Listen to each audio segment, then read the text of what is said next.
Good morning and welcome to Artistacon's weekly interview of one of our featured artists. This week's artist is Nicholas Elias. I'm Sean, and I'm going to introduce you now to Chris Kosakis, the founder of Artisticon. Good morning. Good morning. Hello, There's all of everyone. us. You Hello, guys, hello, hello. And good there's morning. Nick in the corner. Thanks, Nick, for joining us. We just Yeah, finished a my pleasure. Facebook Live, and we're going to continue on here for those catching it on this stream. So, Nick and I have known each other for a few years, met at IX, and very talented artist. And, he's kind of, uh, I'd say, heading towards his mid level of years of in the field. He's still kind of new, but much more. You would think he's an artist of many years of experience. And so, tell us a little bit about yourself. What makes you tick? Sure, sure. So I like to describe myself as an illustrator and a painter. Also, been tattooing for about the last year, apprenticing rather to be a tattoo artist. I work primarily in oil paint, but I also enjoy other mediums as well, digital, gouache, whatever I'm feeling that day. I Most of my work falls under the imaginative realism and fantasy genres. I paint a lot of Greek mythology in my personal work. I also love landscape painting and portraiture, um, figurative works in general. So my interests are certainly all over the place, but I love it all. So that's me. Yeah, that that's that's quite a diversity there. So, what artists and type of art influences you, and what influenced you to get into illustration? Sure. So we kind of spoke on this on the last stream, and I'll touch on it again. But my initial interest into the fantasy and imaginative realism field kind of came from a copy of Spectrum that I was given about halfway through my illustration program in college. One of my professors gave me Spectrum 19, and at the time, I think it was like 2012 or 2013, and I just immediately fell in love with all this fantasy artwork and science fiction that I had no idea was a thing that people did, to be honest with you. I was really caught off guard by that. Um, I had been studying drawing and painting for about a year up to that point, and I knew it was that I liked realism. I didn't really know anything beyond that, but it was such a natural fit. Because when I look back on all of my childhood influences and influences that carried me uh, through up till today, it really does boil down to those fantastical, larger than life stories and experiences that relate um, these timeless, real human experiences that we all can relate to. Things like failure and triumph, love, spiritual exploration, growth, family, happiness, morality. All of these things are, through the kind of filter of a fantastical story has long been what I've been drawn to. And when I look back on it as a kid, I was obsessed with Star Wars, and I was obsessed with the King Arthur mythologies, Disney movies like Peter Pan and Hercules, that sort of thing. As I got older, books like Chronicles of Narnia, Harry Potter, Lord of the Rings, Greek mythology, Homer's epics, Russian literature from people like Tolstoy. And so there's definitely that pattern that connects those dots of these kind of allegories, these fantastical, larger than life allegories for very real, visceral human experiences that really, I think the biggest emphasis and through line for all those things is that that classic hero's journey story of what it really boils down to is constant challenge and growth as a person, and that's something that I've always related to very deeply. Great, great. Yeah, I mean, you kind of encapsulated my question. My next question was like, how your influences have been, whether consistent or evolved. But maybe you can, express more now, just 5 years out of art school. Where how do you feel those influences have manifested? Like, where do you see your path now? Sure. Yeah. my influences certainly have been kind of both consistent and evolving at the same time. Looking at it from in hindsight, certainly since when I started studying art seriously around 2013, 2012, um, I obviously I draw inspiration from realist painters from all over art history. A lot of the pre-Raphaelites, the Hudson River School painters, the French academics, um, you know the Golden Age illustrators, all of these people that paint really believable and encapsulating sort of these fantastical emotional experiences and narratives through a believable imagery. That always spoke to me, even as a kid, and still do now. So they it certainly shows up in my artwork in terms of what kind of scenes I choose to paint, what kind of moments I choose in a story to illustrate when it's up to me, and it definitely boils down to, like I said before, that idea of growth, challenge, and human experience through this fantastical lens. Great. So Certainly. let's bring up one of his pieces, Sean, the first one. And we have Odysseus and the Shave of Tiresias. Yeah. Odysseus, as they say in Greek. Yes. So tell us about the piece overall, the composition, and the meaning behind it. What you're trying to express here. Sure, sure. So this piece, I started last June at the IMC, the Illustration Masterclass, and I definitely want to plug that in for people.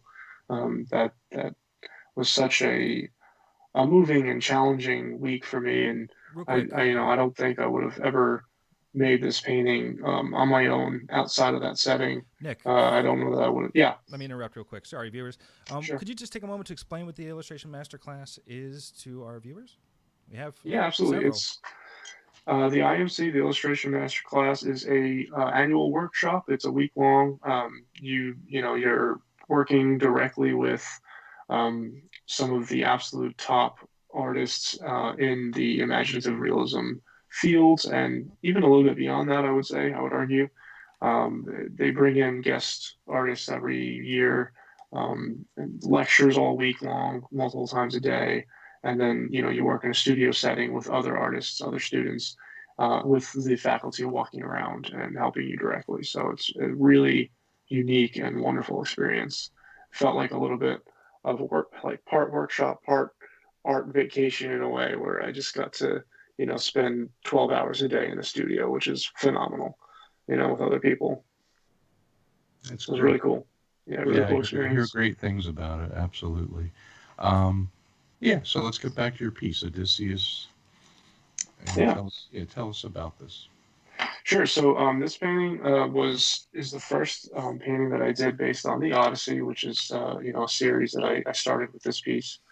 Um, it portrays a moment in the mythology where Odysseus, before he can move on in his journey towards the final leg, he has to visit the prophet Tiresias in the underworld, and really it's the shade or the spirit of Tiresias, since he's long past at this point, and he's depicted as this blind seer with a scepter, and he can see the future, and he tells Odysseus his upcoming fate. So really for me this piece was kind of a breakthrough moment in terms of stepping away from a very literal interpretation of events in the text and allowing myself the freedom to explore more allegory and symbolism, and interpret rather than just go straight forward word for word. An example of that is Tiresias in my painting is depicted as this really large being, deity almost, and really, he's not supposed to be that necessarily. He can be a normal sized spirit. He could be depicted as a ghost floating around, like any number of ways. But the reason I put that scale differential in there is because, in so many ways, this is like the moment where Odysseus kind of gives into his fate. Like, okay, he's accepting the fact that his fate has been kind of laid out for him by the gods. And so I wanted that scale to kind of that scale contrast to kind of represent the weight of this moment. Things like uh, Odysseus climbing the stair is another sort of allegory and a symbol of him, his journey and his continuing journey and how he's going to continue on after this point. He has to, continue to rise up and as the protagonist in the mythology. There's literal moments in the story where in this scene he's kneeling and he has a pot where he slaughters and sacrifices animals and puts their blood into this pot to call forth the prophet. But I left that out and instead I opted for something more like the bloody bandage on his hand, where that kind of just symbolizes the sacrifices that he had to make to get to that point.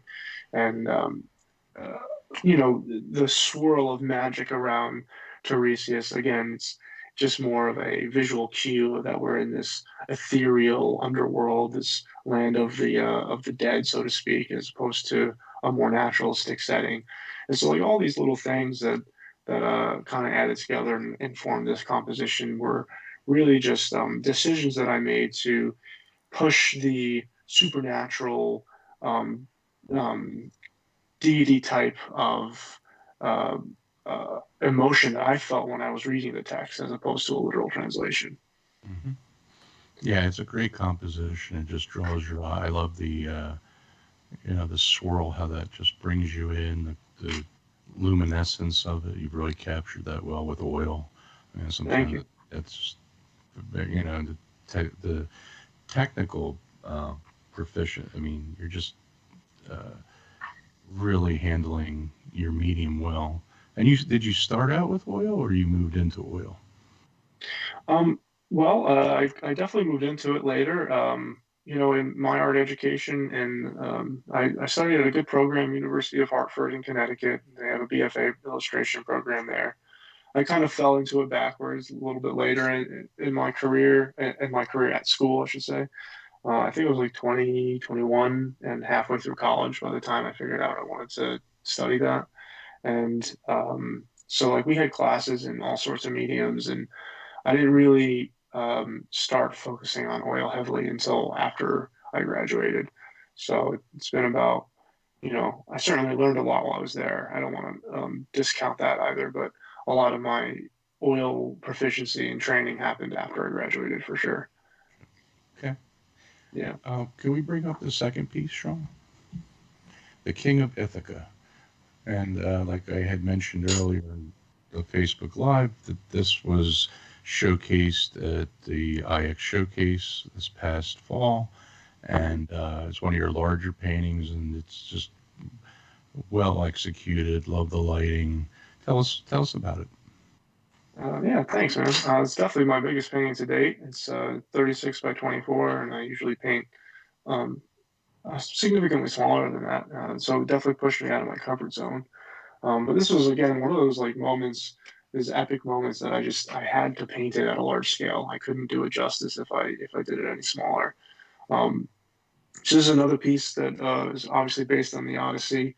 Most people who, even if you're not familiar with the entire myth, they're familiar with this famous scene or infamous scene of Odysseus returning home, and he has to prove who he is. He strings his bow and shoots an arrow through 12 axes, and then proceeds to slaughter all these suitors in his hall that have been trying to pillage his home for the past 10 years.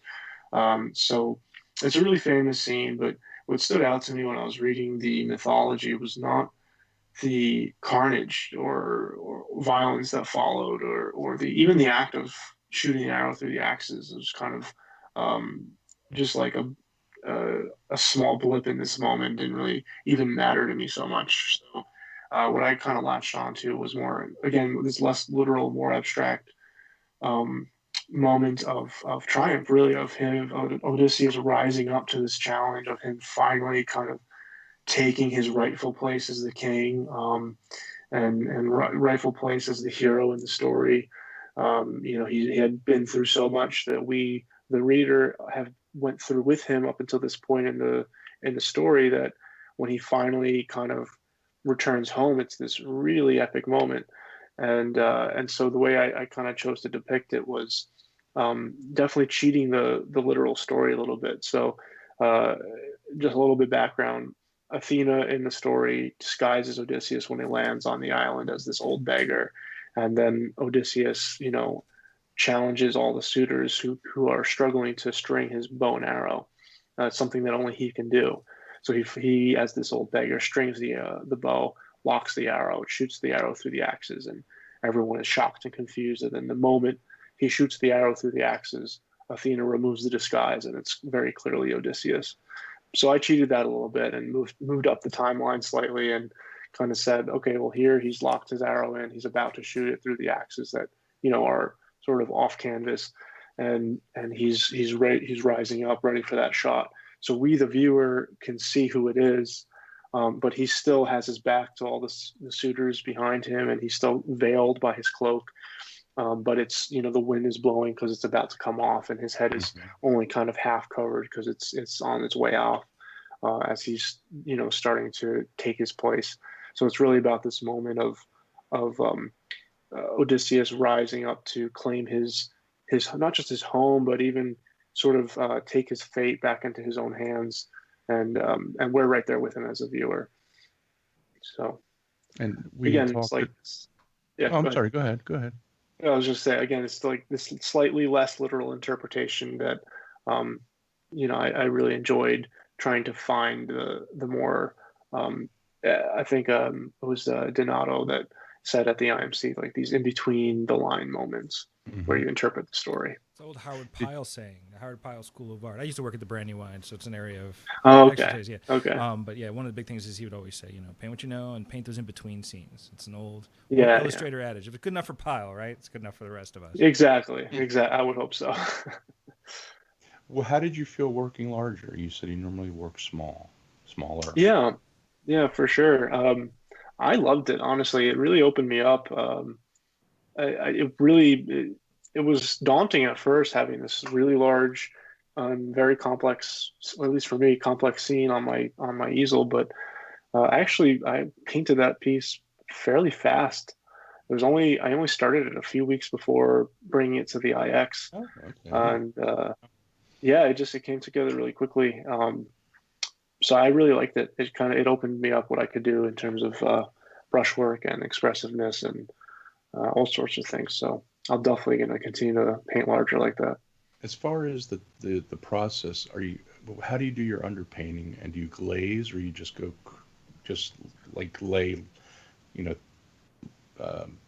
don't want to say impasto, but more like just right from, like direct. Yeah. Yeah, it's kind of a little bit of both. So I do all my prep work. I do pretty in-depth prep work before I get the painting onto the easel. I really like to kind of work out all the kinks as much as I can. With the thumbnails, with the compositing my photo reference, and getting that final value drawing in. And for that piece, since it was so big, I did a really detailed value drawing digitally first, black and white. And then once I had that set, I did a digital color comp on top of that. And so I had the entire piece essentially done digitally. And when I was ready to finally paint it up, I just transferred that drawing. I did a stain in kind of like a dead color layer, so to speak. It was just really a very washy stain of these colors, of the basic colors for each area in the piece. And once that dried overnight, I pretty much painted directly on top of that. So and then once that settles, you glaze a little bit here and there and scumble and do all the layering, a little bit of layering. That piece was pretty directly painted, actually. Do you like to mix linseed? What ratio of your painting mediums, so to speak? Sure. I definitely use a little bit of liquid with a little bit of Gamsol. It's about, I would say, 80% liquid and 20% Gamsol. I have it in a little jar, and I just touch a little bit of it. I don't really use a lot of medium at all. And a lot of times I don't use any medium. If I really want a painting to dry fast, then I'll put a couple drops of cobalt dryer as well, and Hmm. I'll actually just use a paper towel and kind of scrub an area with the cobalt dryer mixture onto the canvas, and then when I paint directly onto that, the paint definitely helps the drying fairly fast. But yeah, mostly, honestly, I don't really use that much medium whatsoever. Okay. Yeah. We didn't get into this last time, but have you ever had a unique problem that occurred while producing a piece and how you overcame that? Is there like a story you can share? Like, is there something that you hit a snag or an accident or anything really? Well, I mean, I certainly had my fair share of failures during painting process. Um, when it's a small piece or something that is nothing under pressure, if a piece is going really, really bad, I've definitely wiped a canvas before. Just started over fresh. And sometimes that's what you need to do. Just distance yourself from what you've put down so far. And that's okay to let go of that. But otherwise, the beauty of oil is that it dries and you can layer it and you can essentially cover up something that was there previously. Actually, the first piece we talked about, Odysseus and the Shade of Tiresias, when I first drew it, the armor on Odysseus didn't quite fit him right, didn't Mm. quite fit the figure correctly.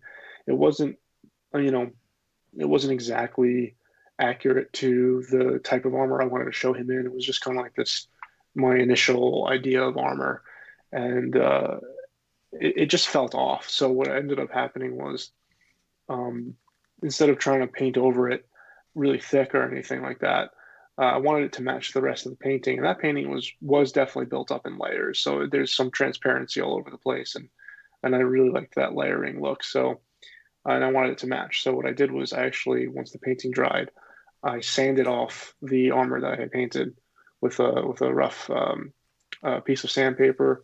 I kind of let that settle for a bit, and then I built up new armor on top of what I had previously painted with just a little bit of. Oh, I had to do a little bit of a gesso back onto the illustration board to get some of the tooth back and reseal it. But then once that was done, I was able to just build up the new armor that I painted on top of it in the same layering way. So, the things do happen, but oil is a very flexible medium, so Sure. it's easy to get away with fixing. Great. Well, let's move on to your Shakespearean Well, we have piece. another Let's move out. piece. Yeah, we have. Well, we talk about Dreamers already? No. No, not No, yet. no. Okay, because we have two more pieces. Well, we have Dreamers, and then we have Circe. All right. So Well, one let's bring more, up one Circe more than the before we go previous to stream. Yeah. There's Dreamers. You want You to? want to talk about this All right. first?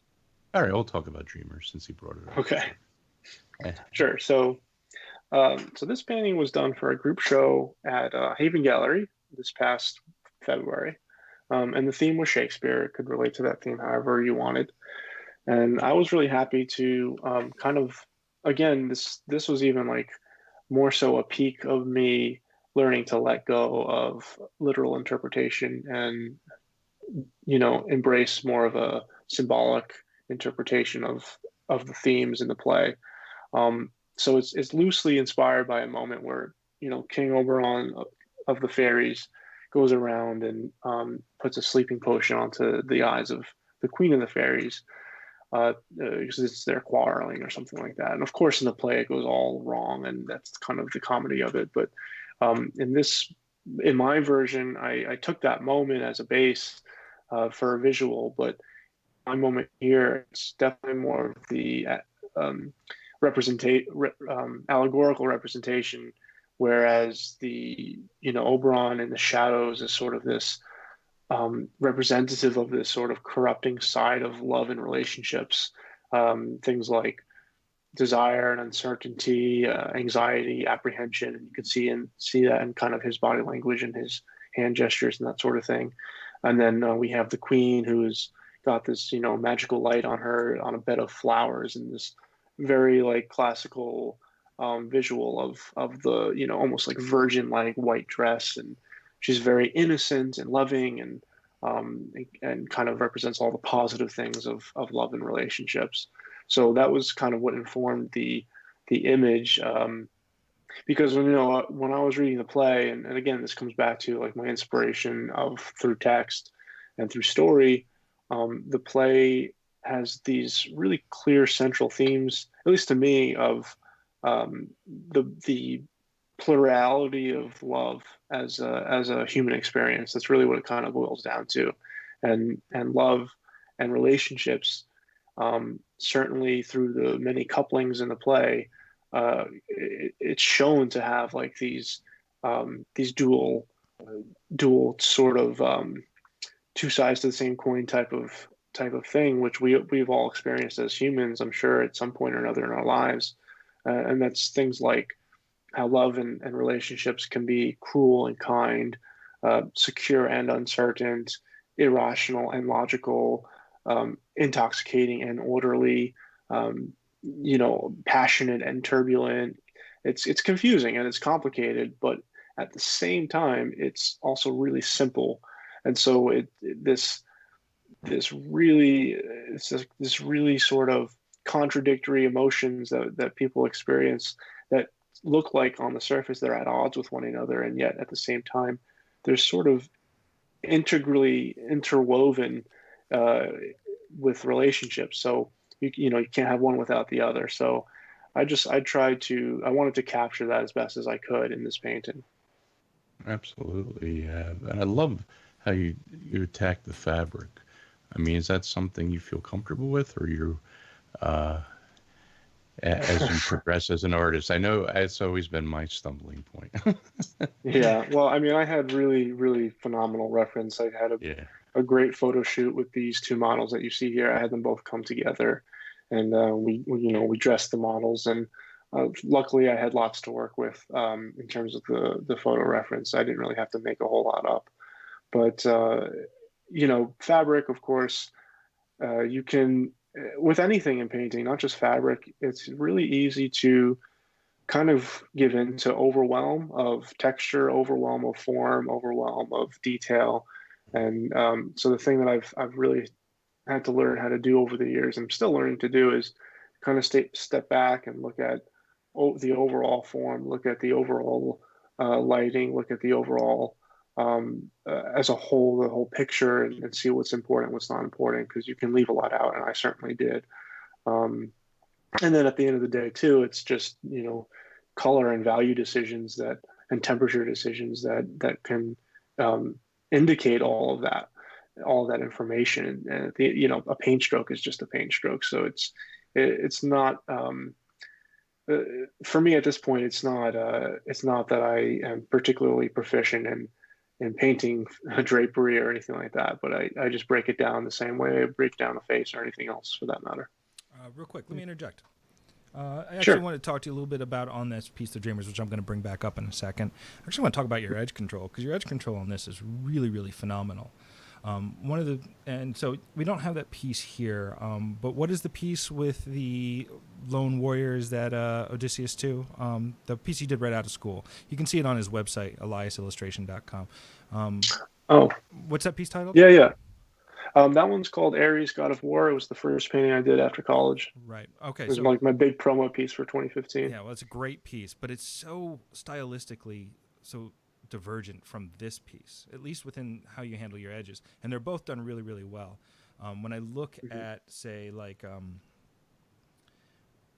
when I look at the Aries God of War, I see a piece that has some pretty hard edges around, and it's a little bit more graphic. It's beautiful, and I mean I don't mean that in any other way other than complimentary.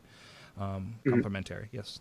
And so now I'm looking at the Dreamers, though, and you have these. I'm going to switch back over. You have these incredible soft edges all over the place. I mean, your edge control on this is just phenomenal. And I've heard this secondhand because I didn't study directly under Michael Aviano. I studied under a student of his, but he would say that Frank Riley would walk into the room at the Students' League and go, "Okay, I don't even have to look at any of your paintings. I already can know that I have to tell you to soften all your edges." Right? So, but Riley was sort of a very sort of larger than life kind of guy. I think all those great illustrators were, certainly NC was as well. Definitely. So, those platitudes were kind of their thing, I think, make a statement. And so I'm looking at this, and you were moving around. So what people that are watching that don't know what edge control is, he has soft edges and he has hard edges. And he's using those a little bit, and I'm putting words in your mouth, so if I'm wrong, please correct me. He's using those to direct so far, so the good. eye to certain places on the painting. And also it also mimics a lot of the ways that we work. A good example of where somebody was criticized for this was Thomas Aiken. So he did that famous painting of all the people, of the boys jumping into the Schuylkill River, and the biggest thing that his the critics and other painters had, or the biggest complaint, was that the trees in the background were just as in focus as the figures in the foreground. And that's not how you see. That's not how you see. Well, you could argue that there's stylistic choices to be made and that sort of thing. But I mean, here you've done this thing where you've managed to soften all of these edges like brilliantly, and you have the beautiful soft arm leading into the figure, and all these wonderful sort of compositional motions and movements going around, and then everything's kind of coming into focus on the leg and on her face. And so when you were looking at your edges and you were working on your edges on this, what were some of the things that were going through your mind? Is this something that you've slowly evolved to? Do you treat your edges differently per painting, so you have a more graphic style, or something that's more in line with hold on a second, the name's escaping me, but it'll come back, 20th century illustrator studied under Harvey Dunn. Shoot. There's a lot of those. Yeah, no, big name guy. Oh man, it'd be I would know it at any other point, but this piece is like I said, quite divergent from that. So now that I've spoken a lot, could you tell us a little bit about what you're thinking when you're doing the edges, how they compare to other pieces? Do you approach your edges differently? Is this an evolution? Is it just a different way of painting? You get the idea. Yeah. So edge control is obviously a huge hot topic for painters all over the place, of course. And for me, it has been for a long time, because the truth is, when I painted that Aries painting 5 years ago, I wasn't able to do anything other than what you see in that painting. That was absolutely the pinnacle of what I was capable of at that moment. And fast forward 5 years later, and I've continued to study and practice and work as an illustrator, as a painter, and through 5 years of learning, I've certainly learned to manage my edges, and it is very much a conscious decision at this point. So I don't always keep things as soft as in this painting in particular, but I certainly do approach it per painting, what that painting particularly needs. I think in general my edges tend to be harder than I would like them to be, so I am consciously trying, especially this past year, to soften things down and to focus more clearly on what needs to be focused on, rather than all over the place, and certainly let go of what I can let go of, whatever I'm able to let sort of blend in and disappear to and blur out. I'm going to do that at this point purposefully, for the purpose of that evolution. And this painting was a great one to try that on. Because I wanted to capture that ethereal, dreamlike quality of the play. Totally. And so works. Everything is absolutely fuzzed out and hazy and dreamy, and that was absolutely very much purposeful to this particular imagery as well, for sure. And Dean Cornwell, there the name. That's what I was going to say. Was it Dean Cornwell? I mean, it's good company to be in. But to be honest, I would love to. I would kill to paint like Dean Cornwell. Come on. I think you hit some stylistic notes in there. There's a book right now, Daniel Zimmer, Illustration Magazine, his website. They're selling the collected works again. It was a Kickstarter, but now they put together. Yeah, I have that book. It's phenomenal. Yeah, great. Yeah, I have to pick it really it up. Is phenomenal. Yeah. We have one more. Okay, so let's bring up Circe. Okay, so Circe. This one was a small painting, 8x10, and it was just a little portrait. And this one is actually this is a good example of, I had an idea and I wasn't quite sure what I wanted to do with it. Again, this is coming from the Odyssey, but this painting was done for Everyday Original, which is an online gallery which shows and sells one original piece of art that's generally affordable. It's usually $500 or less. and the purpose is, kind of to open up the art collecting market to as many people as possible and make it as accessible as possible. So that website's fantastic, phenomenal website. Run by Mark Sheff and Lauren Mark Panapinto, Chef, good Lauren friends of ours. Panapinto. Yep. Yep. They do wonderful things for the industry as a whole, Oh, but Everyday Originals is a phenomenal source for many artists and a great place. And I'm really happy that I get to show my work on.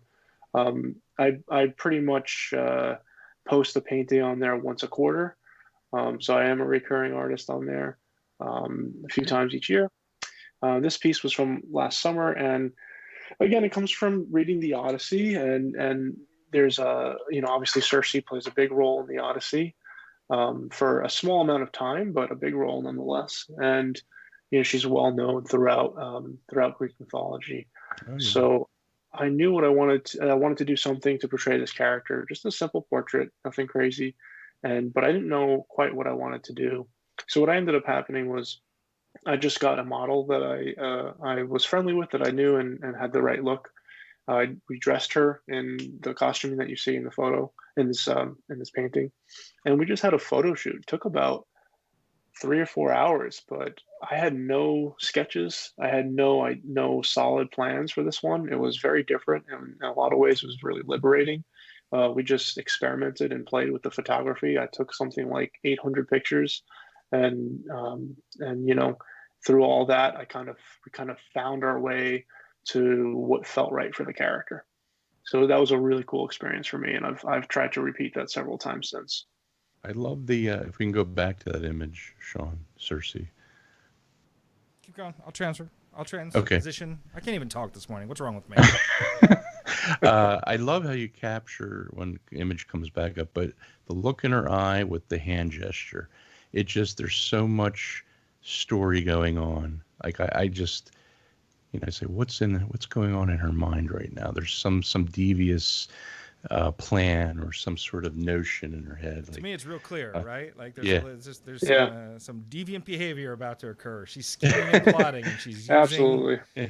her sexual wiles. Yeah, a little bit. Yeah, I mean, obviously, a lot of that was, I knew I was very familiar with the character from the story, and I was able to communicate that with my model, and then my model was a fantastic actress too. No so kidding. I can't take She all the must have been credit. great. It was a really what's the word I'm looking for? Where I worked with her. It was definitely the two of us together created this that came to this moment, and through my direction, through her acting, we came to this moment, and it definitely fit the character for sure. So.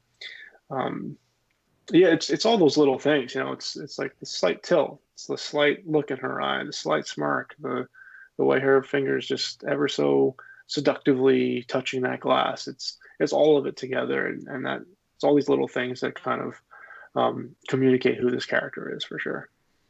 Great, fantastic piece.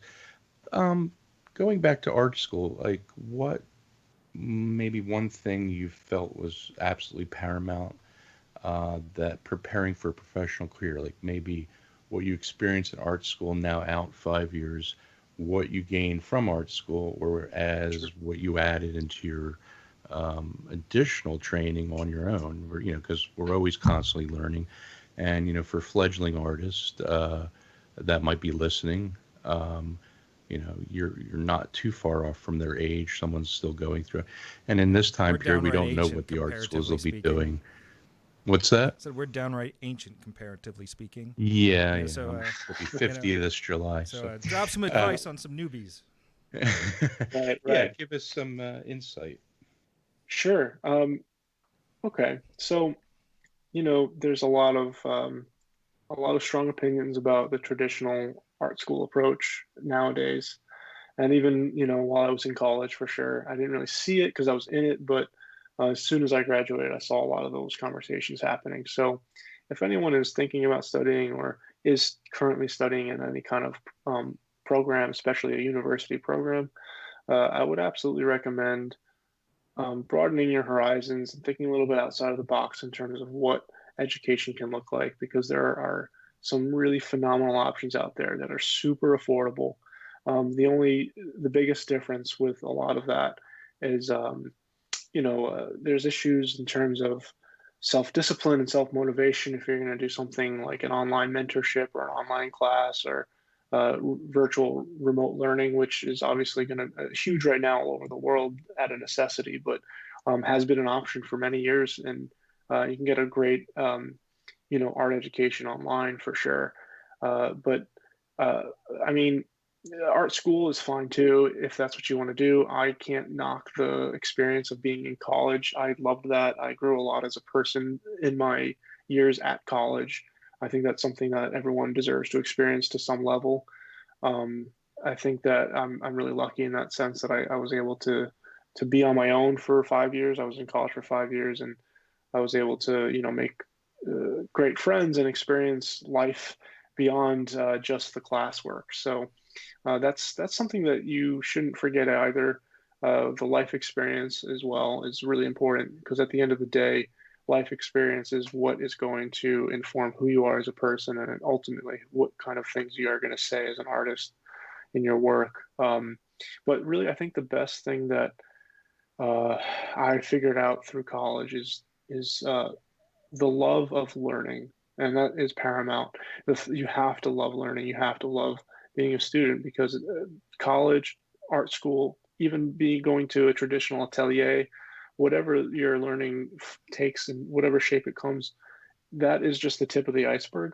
It really, I mean, the majority of my learning came after college, and the majority of my proficiency in oil painting and in drawing and in all the aspects of art came after college because even though I had a really strong excuse me, even though I had a really strong foundation from my art school, I certainly didn't learn nearly enough. Didn't learn all there is to know. There's no way that you can come out of a school and be a master at anything already. It's just not going to be the case. And I think that a lot of people don't want to hear that. But at the end of the day, it's just the start. It's the start of your journey. Doesn't mean anything in terms of the finish. And so you have to kind of take your education into your own hands and be creative and be aggressive with that.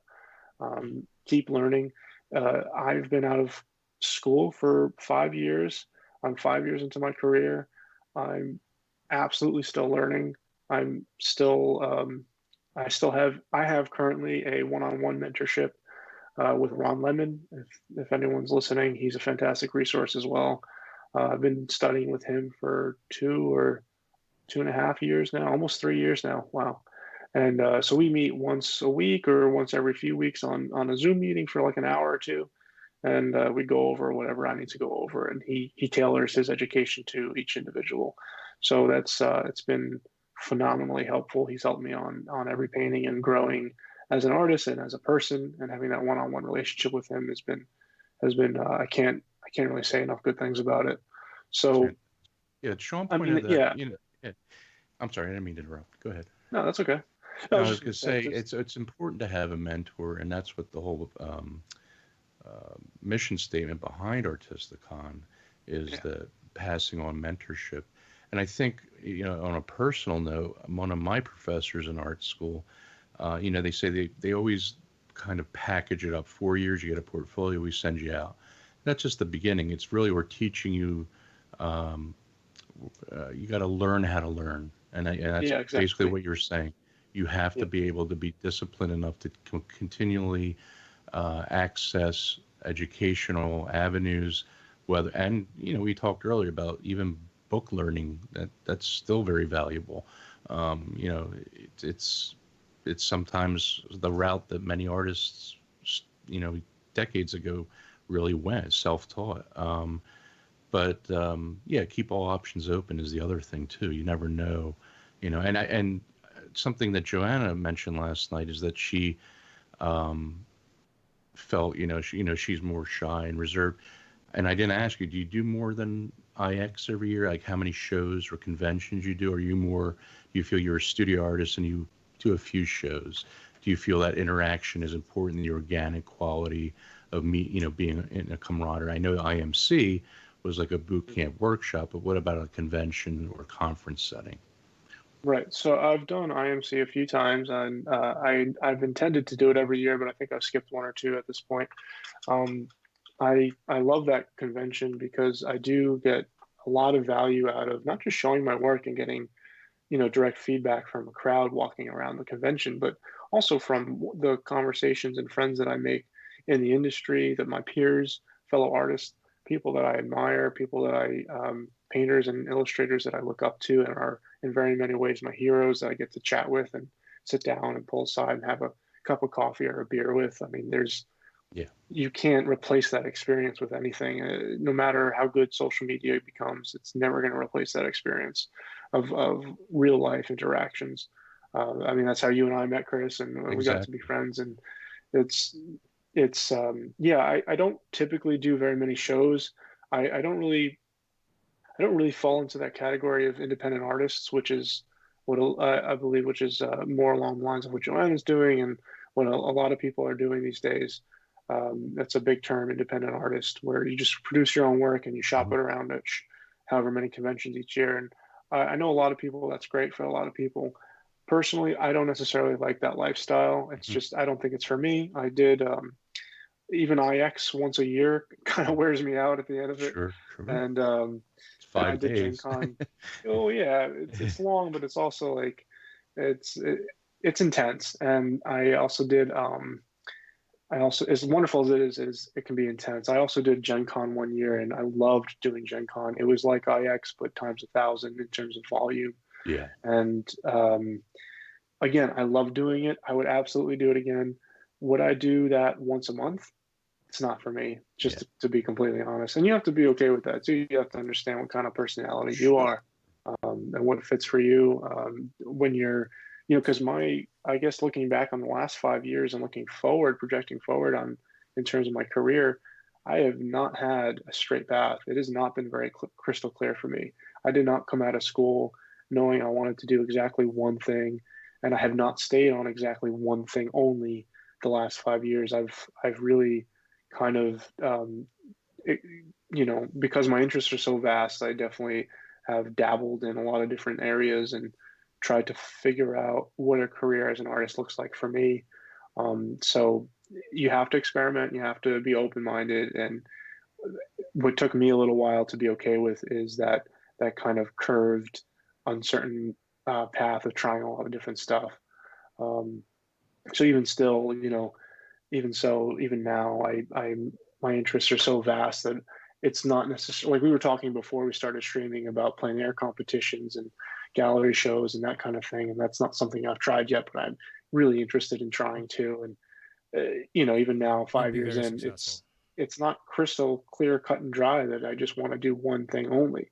And that's okay too. I don't think that gets spoken about enough of because you hear as an artist you have to specialize, you have to specialize, you have to be the guy who does X.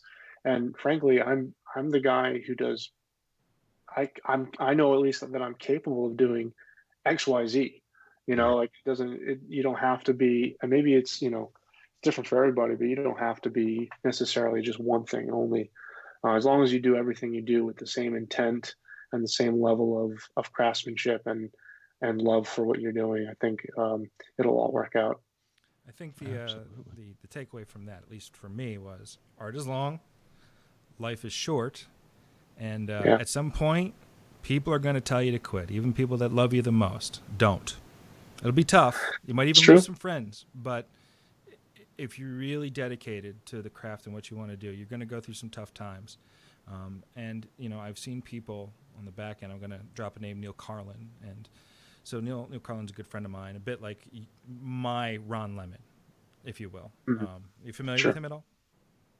Yeah, absolutely. Yeah. Okay. So, and I remember 10 years ago when he did not reach, even though he could have easily have been, reached level of success that he has now, where he's doing the painting of the Pope, the Holy Family for the Pope's visit to Philadelphia in 2015. That's a pretty big commission from a pretty big for a pretty big Yeah. event.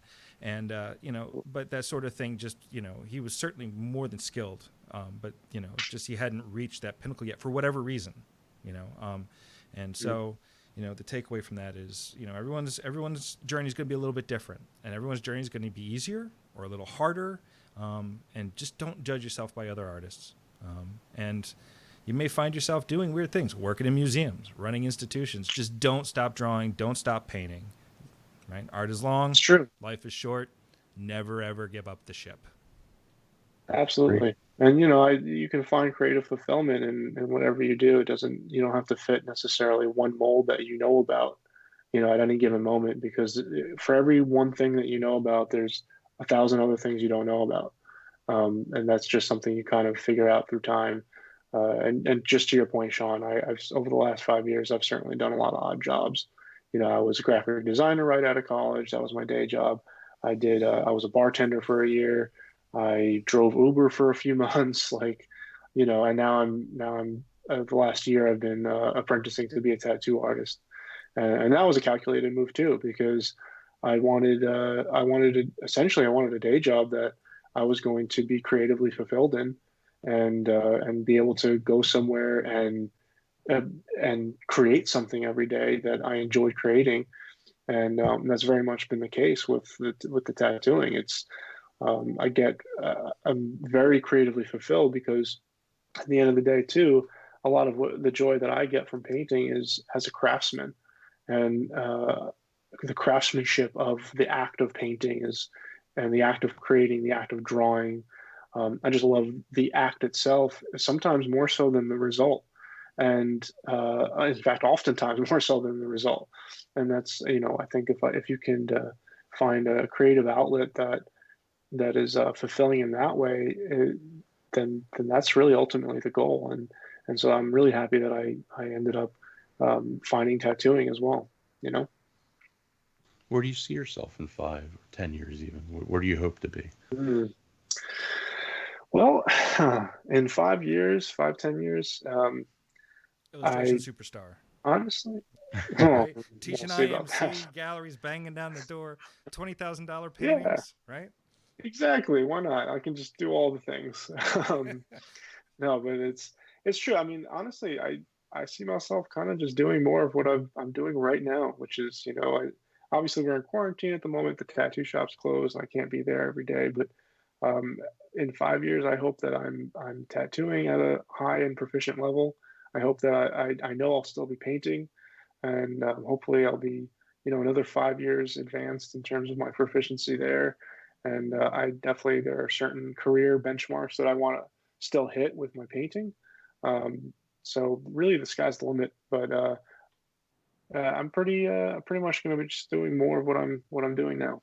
Do you foresee yourself teaching at some point, or I could see myself teaching in the capacity of workshops, certainly, and one-on-one mentorships, absolutely.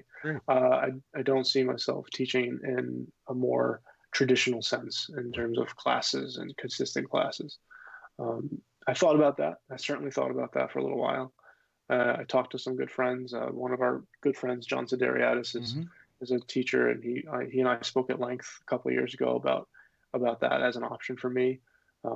And I considered it, but I chose that it wasn't for me. I decided it wasn't for me.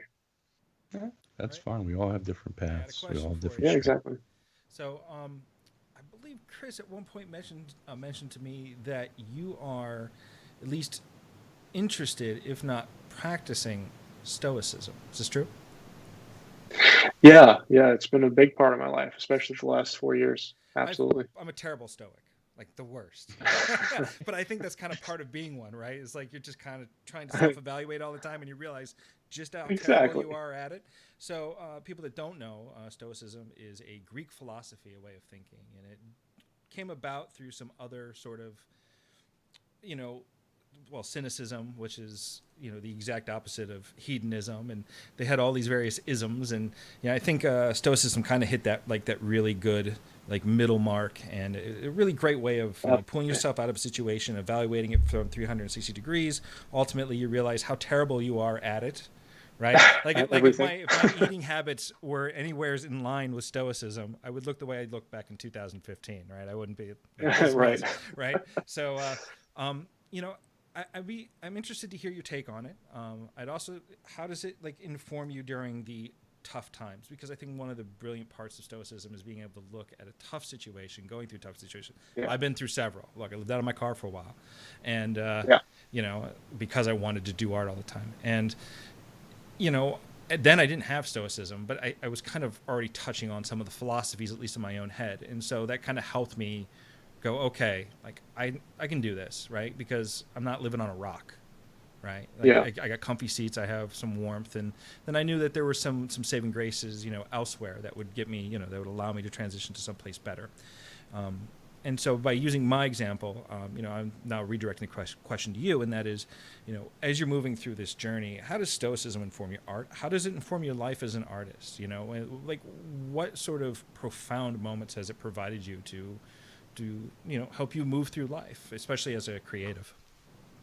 Sure. I mean, that's phenomenal. It's a great question, great topic. I'm glad you brought that up.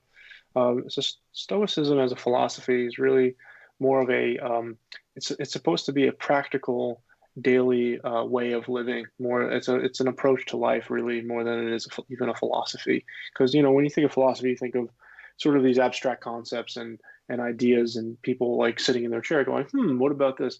But really, Stoicism is about like what action can I take to be a better person? What action can I take to grow as a human being? What action can I take to fulfill my own my to reach my best self? You know, there's that word of like the paragon of like the ideal self, and I love that word. And it's just like how can I reach that, and how can I do that every single day?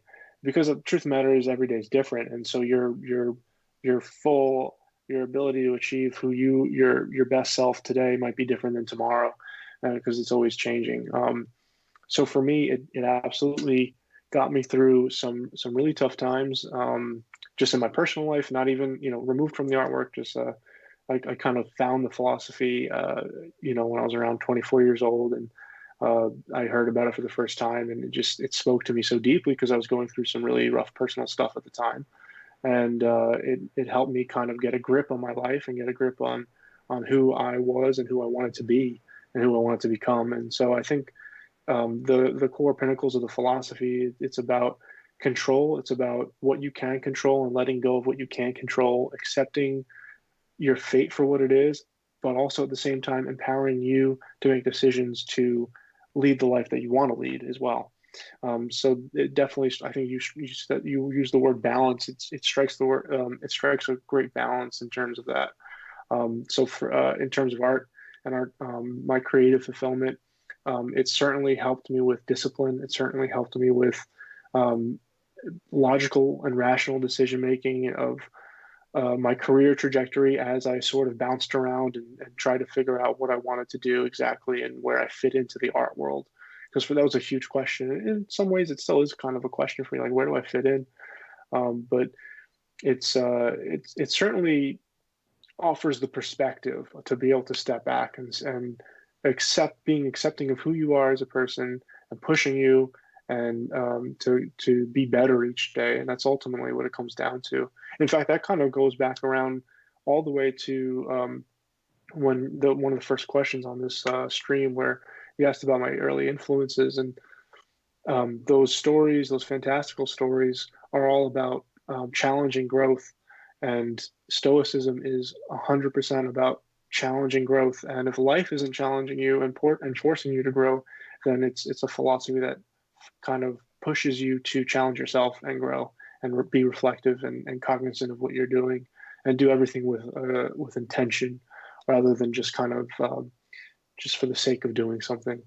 I feel like a lot of people can get overwhelmed and lost in life, especially in you know modern age. As a guy in his now my like mid to late 20s, trying to figure out like how to work out a living, how to make a career out of what I wanted to do, my passion.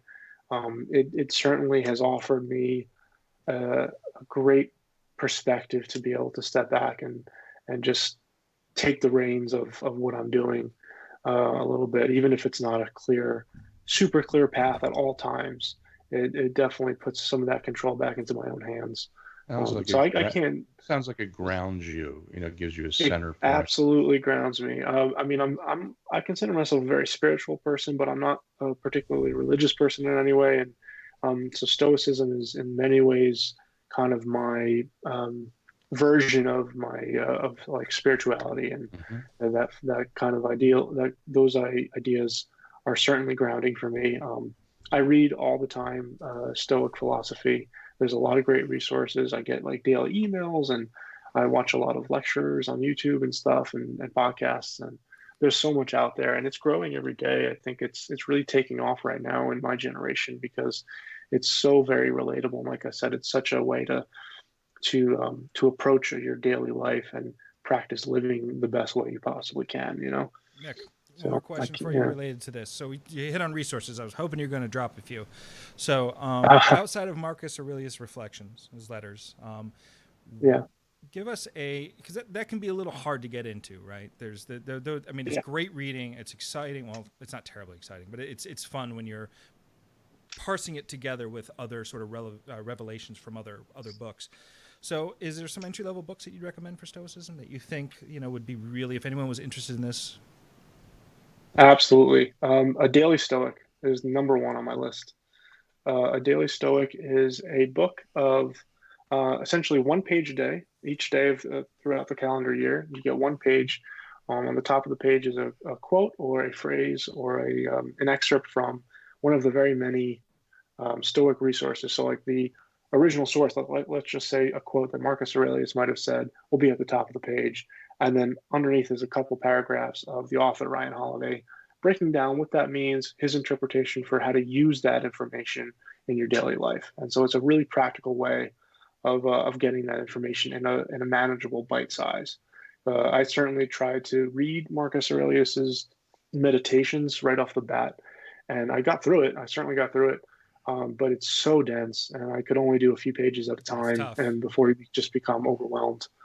Um, it's like trying to like read a Bible or something. It's really intense. Well, it's been Um, translated, and let's face it, the guy was running an yeah, empire. He's a smart dude. exactly. And it's also written in such a way that it's not like necessarily it's not a coherent story in any way. It's just his own journaling. So it's just excerpts from his own journals, one after the other. And so he, if you ever journaled in your own life, you'll know that on one day you can write 3 lines of what happened to you that day, and then the next day you might be reflecting on what happened 5 years prior, and then the day after that you might be projecting in 10 years into the future. And so it's Then you skip 10 all over the pages map. or 10 days. Exactly. Yeah. Exactly. A Daily So Stoic has a website, right? what's that? A Daily Stoic. Don't they have a website too? They're great. They have a website, they have Instagram, they have a daily email that I subscribe to as well. I get their email in my inbox every morning. Um, and they have a book, and they also have a journal which I've used as well. Again, and that goes hand in hand with the Daily Stoic book. So the book and the journal go together, and if you're actually interested in practicing, and you've never really journaled before or anything like that, because that's a really huge part of Stoic practice, then I highly recommend getting those two together.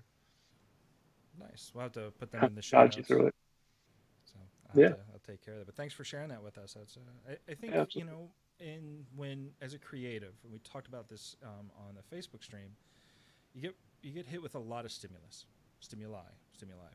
and the problem is, especially when you want to create 20 different things, and then you have all of life's sort of things throw at you. When you don't have when you're working from home, or you're working in an environment where you're not going to a studio, like an advertising agency per se, or maybe even just a day job, which can interfere you, but we're saying a creative day job in this case.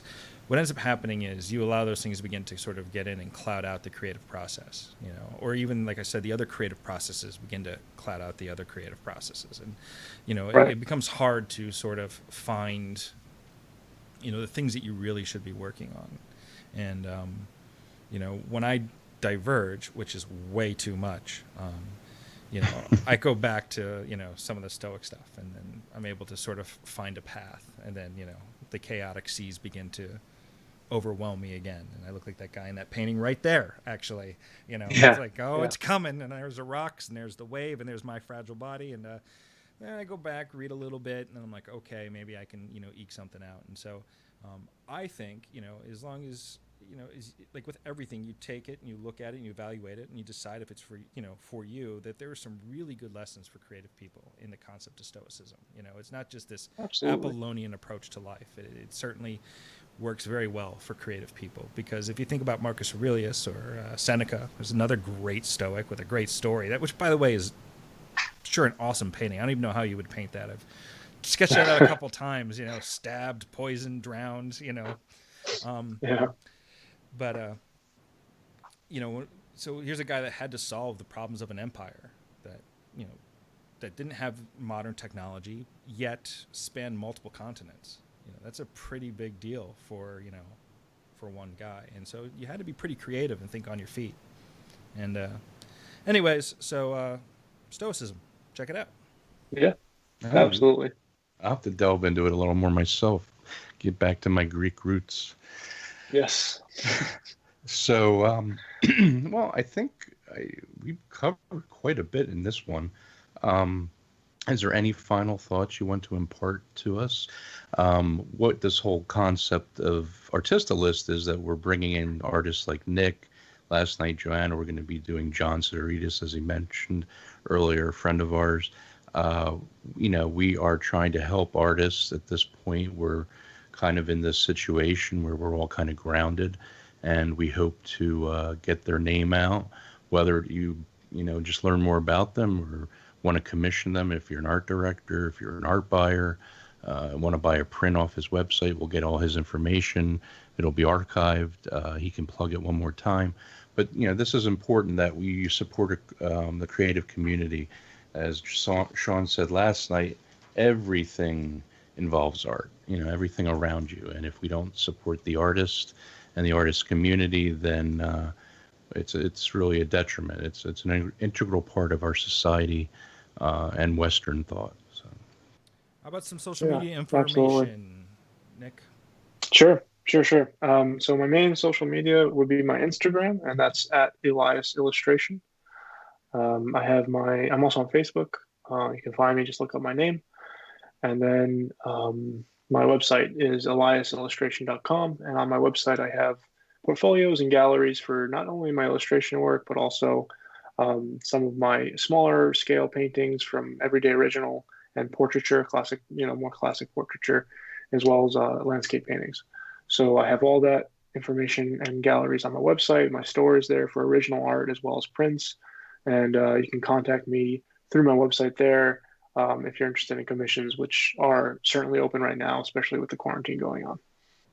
Great, fantastic. And like I offered to Joanna last night, we hope to maybe bring it back. We're thinking of some other ideas, maybe a group of artists talking or doing a sketch off or something like that. If you'd be interested, we'd love to have you. That'd be great. Yeah. Wonderful. So, and we thank you very much for. You took much. a lot of time out of your schedule today, and we really appreciate it. And My pleasure. And your work is beautiful. I've always loved it. You know that. So. Yeah. Thanks, Chris. Appreciate that, man. Thanks for watching. Thanks for joining us, everyone. Have a great day. And stay safe. Yeah.